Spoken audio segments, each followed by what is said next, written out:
पिछली क्लास में अपन live process में न्यूट्रिशन पढ़ रहे थे। तो पिछली क्लास में जो पढ़ाया था वो आप लोगों ने पढ़ लिया होगा। तो लीफ की इंटरनल स्ट्रक्चर के बारे में मैंने बात बताई थी। लीफ में क्या होता है, अपर एपिडर्मिस होती है, लोअर एपिडर्मिस होती है, और दोनों एपिडर्मिस के बीच में जो टिश्यू भरा होता है उसे क्या कहते हैं, मेसोफिल टिश्यू कहते हैं। और अगर जो प्लांट डाइकाट है तो उसकी लोअर सरफेस पर स्टोमेटा पाए जाते हैं। स्टोमेटा क्या होते हैं, छोटे छोटे छेद होते हैं जिनके द्वारा गैसों का एक्सचेंज होता है। और अगर मोनोकाट प्लांट है तो उसकी लीफ की दोनों सरफेस पर स्टोमेटा पाए जाते हैं। अगर जब हम स्टोमेटा की स्ट्रक्चर को देखें तो स्टोमेटा चारों तरफ से किडनी शेप सेल्स के द्वारा सराउंडेड होती है, कवर्ड होती है, जिन्हें क्या कहते हैं, गार्ड सेल कहते हैं। और गार्ड सेल के बाहर की तरफ एसेसरी सेल्स पाई जाती हैं। और गार्ड सेल ही क्या काम करती है, स्टोमेटा की ओपनिंग और क्लोजिंग पर कंट्रोल करती है। आज हम तुम्हें बताने जा रहे हैं क्लोरोप्लास्ट के बारे में। क्लोरोप्लास्ट जितने भी ग्रीन प्लांट के जितने भी ग्रीन पार्ट होते हैं उनमें क्लोरोप्लास्ट पाए जाते हैं। और क्लोरोप्लास्ट के अंदर वैसे थोड़ा सा नोट कर लेना ज़्यादा अच्छा रहेगा। The plastid and spongy cell, the palisade and spongy cell of mesophyll cell in leaves contain the green colored plastid called chloroplast। तो पैलिसेड और स्पंजी पैरेन्काइमा के अंदर हरे रंग के प्लास्टिड पाए जाते हैं जिन्हें क्या कहते हैं, क्लोरोप्लास्ट कहते हैं। Chloroplast are double membrane bounded structure. Chloroplast चारों तरफ से डबल मेम्ब्रेन बाउंड स्ट्रक्चर होते हैं। Structure composed of stroma and grana, और ये स्ट्रोमा और ग्रेना से मिलकर बने होते हैं। Next point, the chloroplast are the site of photosynthesis. Chloroplast are the site of photosynthesis as they contain chlorophyll pigment, और इनमें क्लोरोफिल पिगमेंट पाए जाते हैं। Which trap the solar energy from the sun, जो सन की सोलर एनर्जी को trap करते हैं। Solar energy from the sun. In the cross section of leaf chloroplast appear as numerous disc like organelles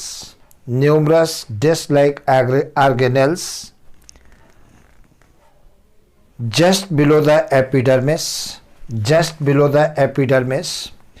अब क्लोरोप्लास्ट की अगर जो स्ट्रक्चर देखी जाए तो ये डिस्क लाइक स्ट्रक्चर होती है, और क्लोरोप्लास्ट चारों तरफ से दो मेम्ब्रेन के द्वारा बाउंडेड होती हैं। एक मैंने बताया आउटर मेम्ब्रेन, और दूसरी कौन सी होती है, इनर मेम्ब्रेन होती है। तो ये दो मेम्ब्रेन के द्वारा बाउंडेड होती है। आउटर कौन सी, ये आउटर मेम्ब्रेन है, आउटर मेम्ब्रेन, और इसे क्या कहते हैं, इनर मेम्ब्रेन कहते हैं। इनर मेम्ब्रेन कहते हैं। और अंदर साइड में एक फ्लूइड भरा होता है, इस फ्लूइड को क्या कहते हैं, स्ट्रोमा कहते हैं। ये जो फ्लूइड भरा होता है उसे क्या कहते हैं, स्ट्रोमा कहते हैं। स्ट्रोमा कहते हैं। अब इस स्ट्रोमा के अंदर कुछ डबल मेम्ब्रेनस स्ट्रक्चर पाई जाती हैं। इस प्रकार से डबल मेम्ब्रेनस स्ट्रक्चर पाई जाती हैं। इन डबल मेम्ब्रेनस स्ट्रक्चर को क्या कहते हैं, लैमली कहते हैं। कहीं कहीं पर लैमली सिक्के के ढेर के समान एक के ऊपर एक डिपॉजिट हो जाती है। लैमली के इस ग्रुप को क्या कहते हैं, ग्रेना कहते हैं। लैमली के इस ग्रुप को क्या कहते हैं, ग्रेना कहते हैं। तो इस प्रकार से ये लैमली का ग्रुप हम दिखा रहे हैं, जिसे ग्रेना कहते हैं। जैसे पैसे एक के ऊपर एक रख दीजिए, ठीक उसी प्रकार से लैमली जब एक के ऊपर एक रखी रहती हैं तो इस प्रकार से ये एक लैमली मैं अलग बना रहा हूँ। इस प्रकार से ये लैमली मैंने बना दिया। इस प्रकार से ये लैमली बना दिया। तो इसको तो हमने कह दिया लैमली है। ये क्या कहलाती है? ये लैमली कहलाती है। और लैमली के ग्रुप को क्या कहते हैं? ग्रेनम कहते हैं। तो यहाँ से यहाँ तक क्या होता है? ग्रेनम कहलाता है। तो ये कहलाता है ग्रेनम। ये ग्रेनम कहलाता है। और ग्रेनम की प्रत्येक लैमली को क्या कहते हैं? थाइलेक्वाइड कहते हैं। तो ये क्या कहलाता है? थाइलेक्वाइड कहलाता है। ये थाइलेक्वाइड कहलाता है। और थाइलेक्वाइड की इनर सरफेस पर बहुत सारी दानेदार स्ट्रक्चर पाई जाती हैं। ये जो दानेदार स्ट्रक्चर्स पाई जाती हैं इनको क्या कहते हैं? क्वांटासोम कहते हैं। और क्वांटासोम क्या होती है? फोटोसिंथेसिस की यूनिट होती है। तो इन्हें क्या कहते हैं? क्वांटासोम कहते हैं। ये क्वांटासोम कहलाते हैं। और क्वांटासोम फोटोसिंथेसिस की यूनिट होती है। और एक क्वांटासोम में 230 क्लोरोफिल मॉलिक्यूल पाए जाते हैं। मतलब कंटेन क्या होता है? Contain 230 molecule of chlorophyll. ये पाए जाते हैं क्लोरोफिल। इतने एक क्वांटासोम में 230 क्लोरोफिल मॉलिक्यूल पाए जाते हैं। तो क्वांटासोम क्या होते हैं? फोटोसिंथेसिस की यूनिट होती है। एक्चुअली में यही सन की रेडिएंट एनर्जी को केमिकल एनर्जी में कन्वर्ट करते हैं। और देखा जाए ये क्या है? स्ट्रोमा है। और स्ट्रोमा के अंदर इस प्रकार से 70S टाइप के राइबोसोम्स पाए जाते हैं। ये 70S टाइप राइबोसोम पाए जाते हैं। राइबोसोम पाए जाते हैं। और इसके अंदर डबल स्टैंड सर्कुलर डीएनए पाया जाता है। इस प्रकार से डबल स्टैंड सर्कुलर डीएनए पाया जाता है। तो इससे मैंने कह दिया डबल स्टैंड। ये डबल स्टैंड सर्कुलर डीएनए पाया जाता है। ये सारी चीज़ें क्लोरोप्लास्ट के अंदर पाई जाती हैं। तो क्लोरोप्लास्ट के अंदर ही क्या होता है? फोटोसिंथेसिस प्रोसेस होती है। तो ये क्लोरोप्लास्ट समझ गए होंगे क्या क्या होता है। अगली हेडिंग दीजिए, रॉ मटेरियल ऑफ फोटोसिंथेसिस। अब फोटोसिंथेसिस के लिए रॉ मटेरियल क्या होता है ये बात तुम्हें याद रखना है। रॉ मटेरियल क्या होता है फोटोसिंथेसिस के लिए? एक तो कार्बन डाइऑक्साइड होती है। कार्बन डाइऑक्साइड को हम एटमॉस्फेयर से लेते हैं। और क्या होता है? रूट के द्वारा वाटर एब्जॉर्ब किया जाता है 12H2O। और तो ये रॉ मटेरियल कौन सा है? कार्बन डाइऑक्साइड और वाटर रॉ मटेरियल हो गया। और सनलाइट होनी चाहिए। ये सनलाइट होनी चाहिए। और क्लोरोफिल। तो क्लोरोफिल भी एक तरीके से रॉ मटेरियल है। तब ये दोनों आपस में रिएक्ट करते हैं और क्या बनता है? C6H12O6 और +6O2 और +6H2O। तो ये तो है प्रोडक्ट बने। और रॉ मटेरियल कौन सा है? कार्बन डाइऑक्साइड और वाटर क्या होता है? रॉ मटेरियल होता है। तो कार्बन डाइऑक्साइड और वाटर सनलाइट की प्रेजेंस में प्लांट के वो पार्ट जो ग्रीन होते हैं आपस में रिएक्ट करके कार्बोहाइड्रेट बनाते हैं। और ऑक्सीजन गैस जो होती है बाई प्रोडक्ट के रूप में बाहर निकलती है। आगे देखा जाए सिग्निफिकेंस ऑफ फोटोसिंथेसिस क्या होता है। फोटोसिंथेसिस का इम्पोर्टेंस की बात करते हैं तो फोटोसिंथेसिस के द्वारा ही भोजन बनता है। प्लांट फोटोसिंथेसिस के द्वारा ही भोजन बनाते हैं। और जितने भी लिविंग ऑर्गेनिज्म होते हैं depend upon green plant for food. अगर जो अर्थ के सारे प्लांटों को नष्ट कर दिया जाए तो all animals are die due to deficiency of food. भोजन की कमी के कारण सब मर जाएंगे।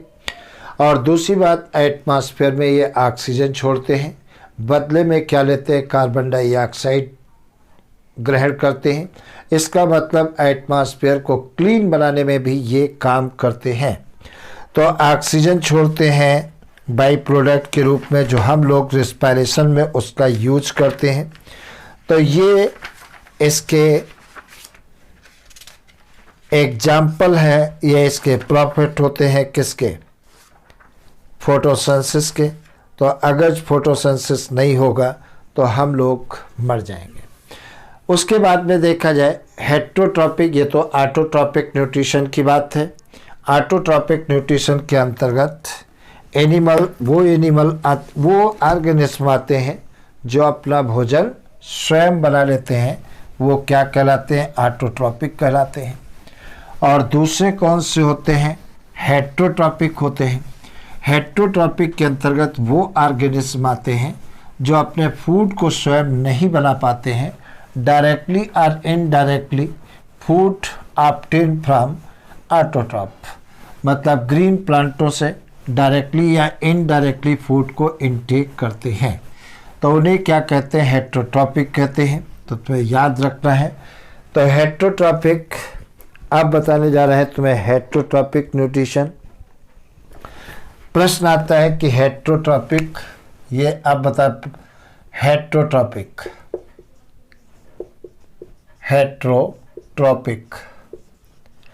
हेटेरोट्रॉपिक न्यूट्रिशन, हेटेरोट्रॉपिक न्यूट्रिशन की हम बात करने जा रहे हैं। तो हेटेरोट्रॉपिक न्यूट्रिशन में मैंने बताया, इसके अंतर्गत वो सारे ऑर्गेनिज्म आते हैं जो अपना फूड स्वयं नहीं बना पाते हैं, उन्हें क्या कहते हैं, हेटेरोट्रॉपिक ऑर्गेनिज्म कहते हैं। तो थोड़ा सा नोट कर लेना, heterotrophic organism obtain food directly or indirectly from green plants. Next point, heterotropic mode of nutrition can be classified into three types. Heterotropic mode of nutrition classified into three types. पहला note करिए, holozoic nutrition. पहला holozoic nutrition. Holozoic nutrition क्या होता है, जब food solid और liquid दोनों form में इनटेक किया जाता है तब उसे क्या कहते हैं, होलोजोइक न्यूट्रिशन कहते हैं। और दूसरा है सैप्रोट्रॉपिक न्यूट्रिशन। सैप्रोट्रॉपिक न्यूट्रिशन क्या होता है, अगर कोई ऑर्गेनिज्म ऐसा है जहाँ पर कोई प्लांट सड़ गल रहा है, मतलब डिके हो रहा है, वहाँ से अगर न्यूट्रिएंट्स इनटेक किए जा रहे हैं तब उसे क्या कहते हैं, सैप्रोफिटिक न्यूट्रिशन। फिटिक मीन्स होता है प्लांट, तो dead and decaying plant organism से अगर न्यूट्रिएंट्स को इनटेक किया जा रहा है तब उसे सैप्रोफिटिक न्यूट्रिशन कहते हैं। नेक्स्ट क्या होता है, पैरासिटिक न्यूट्रिशन। पैरासिटिक न्यूट्रिशन में क्या होता है, ऑर्गेनिज्म किसी दूसरे ऑर्गेनिज्म से फूड को इनटेक करता है, या तो उसके ऊपर रह करके, अगर रह करके इनटेक कर रहा है तो उसे पैरासिटिक कहते हैं। और पैरासिटिक मोड ऑफ न्यूट्रिशन भी दो प्रकार का होता है, एक एक्सटर्नल पैरासाइट, दूसरा इंटरनल पैरासाइट। अगर बॉडी की एक्सटर्नल सरफेस पर रह करके उससे न्यूट्रिएंट्स ऑब्टेन किए जा रहे हैं तब उसे क्या कहते हैं, एक्सटर्नल पैरासाइट्स कहते हैं। और अगर बॉडी के अंदर रह करके न्यूट्रिएंट्स को इनटेक किया जा रहा है तब उसे क्या कहते हैं, इंटरनल पैरासाइट्स। आगे देखा जाए difference between autotrophic and heterotrophic के बीच में अगर जो हम डिफरेंस की बात करते हैं तो सीधी सी बात, ऑटोट्रॉपिक अपना फूड स्वयं बना लेते हैं और हेटेरोट्रॉपिक अपना भोजन स्वयं नहीं बना पाते हैं। ऑटोट्रॉपिक के अंतर्गत ग्रीन प्लांट्स आते हैं और फोटोसिंथेटिक बैक्टीरिया या कीमोसिंथेटिक बैक्टीरिया आते हैं, और हेटेरोट्रॉपिक के अंदर नॉन ग्रीन प्लांट आते हैं और ऑल एनिमल्स आते हैं। ऑटोट्रॉप में क्लोरोप्लास्ट बहुत ज़रूरी होता है और हेटेरोट्रॉप्स के लिए क्लोरोप्लास्ट की ज़रूरत नहीं होती है। नेक्स्ट देखा जाए क्या होता है, ऑटोट्रॉप क्या होते हैं, they are placed at the bottom of the food chain as producer. Food chain में इसे बॉटम में रखते हैं, प्रोड्यूसर जिन्हें कहते हैं। और एनिमल्स जो होते हैं they are placed above producer in the middle of food chain as consumers. इनको मिडिल में रखा जाता है फूड चेन की, और इन्हें कंज्यूमर्स कहते हैं, मतलब बने बनाए भोजन को लेते हैं। उसके बाद में देखा जाए न्यूट्रिशन इन अमीबा की बात करिए। अमीबा में न्यूट्रिशन कैसे होता है, ये अपना भोजन तो स्वयं बना नहीं पाता है। अमीबा की बॉडी कैसी होती है, इरेगुलर शेप की होती है। इसकी बॉडी पर उभार बनते और बिगड़ते रहते हैं। जो उभार बनते हैं, प्रोसेस बनते हैं, उन्हें सूडोपोडिया कहते हैं। तो सूडोपोडिया की हेल्प से ये फूड को इनटेक करता है। सूडोपोडिया की हेल्प से ये फूड को इनटेक करता है, और फूड वैक्यूल के अंदर उस फूड पार्टिकल्स का क्या होता है, डाइजेशन होता है। डाइजेशन होता है, डाइजेशन मतलब सेल के अंदर हो रहा है, फूड वैक्यूल के अंदर हो रहा है। अगर डाइजेशन सेल के अंदर होता है तब उसे क्या कहते हैं, इंट्रासेलुलर डाइजेशन कहते हैं। और यदि किसी में डाइजेशन जैसे अपन लोगों में सेल के बाहर होता है तब उसे क्या कहते हैं, इंटरसेलुलर डाइजेशन। तो इंट्रासेलुलर डाइजेशन का मतलब process of digestion occurs inside of cell, और इंटरसेलुलर डाइजेशन का मतलब process of digestion outside of cell. Digestion की प्रोसेस कहाँ पर हो रही है, आउटसाइड ऑफ सेल हो रही है। तो ये अमीबा की बात मैंने किया। अगर जो हम ह्यूमन डाइजेस्टिव सिस्टम की बात करें, किसकी बात करते हैं, ह्यूमन डाइजेस्टिव सिस्टम की बात करें, तो ह्यूमन डाइजेस्टिव सिस्टम माउस से लेकर के एनस तक फैला रहता है और कई पार्टों से मिलकर बना होता है। वैसे ह्यूमन डाइजेस्टिव सिस्टम को हम दो पार्टों में डिवाइड करते हैं, एक एलिमेंट्री कैनाल और दूसरा associated gland. Alimentary canal mouse से एनस तक फैली रहती है, और एलिमेंट्री कैनाल को हम कई पार्टों में डिवाइड करते हैं। एक कौन सा होता है, बक्कल कैविटी होती है, दूसरी फेरिंग्स होता है, तीसरा इसोफेगस होता है, नेक्स्ट स्टोमक होता है, अगला स्मॉल इंटेस्टाइन होता है, और नेक्स्ट लार्ज इंटेस्टाइन। इतने पार्टों से मिल करके क्या बनी होती है, एलिमेंट्री कैनाल बनी होती है। क्या बनी होती है, एलिमेंट्री कैनाल बनी होती है। मतलब ह्यूमन डाइजेस्टिव सिस्टम। तो हेटेरोट्रॉपिक न्यूट्रिशन बात हो गई। अब ह्यूमन डाइजेस्टिव सिस्टम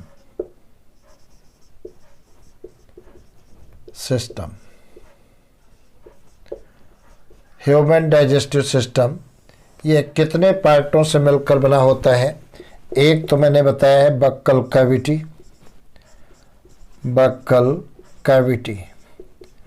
कैविटी। दूसरा पार्ट कौन सा होता है, फेरिंग्स। तीसरा पार्ट कौन सा होता है, फेगस। और चौथा पार्ट कौन सा है, स्टोमक। और नेक्स्ट पार्ट कौन सा है, स्मॉल इंटेस्टाइन।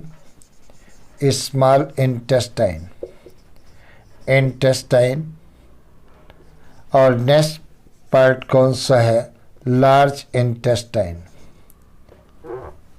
ये लार्ज इंटेस्टाइन इतने पार्टों से मिल करके एलिमेंट्री कैनाल बनी होती है। तो एलिमेंट्री कैनाल को हम कितने पार्टों में डिवाइड किए, 6। एक कौन सा है, बक्कल कैविटी, दूसरा फेरिंग्स, तीसरा oesophagus, next stomach, next small intestine और अगला लार्ज इंटेस्टाइन। तो इतने पार्टों से मिलकर बनी होती है। अगली क्लास में हम तुमको समझाएंगे किस पार्ट में क्या होता है। तो चैनल को लाइक कर लीजिए, सब्सक्राइब कर लीजिए, बेल आइकन प्रेस कर लीजिए। Best of luck.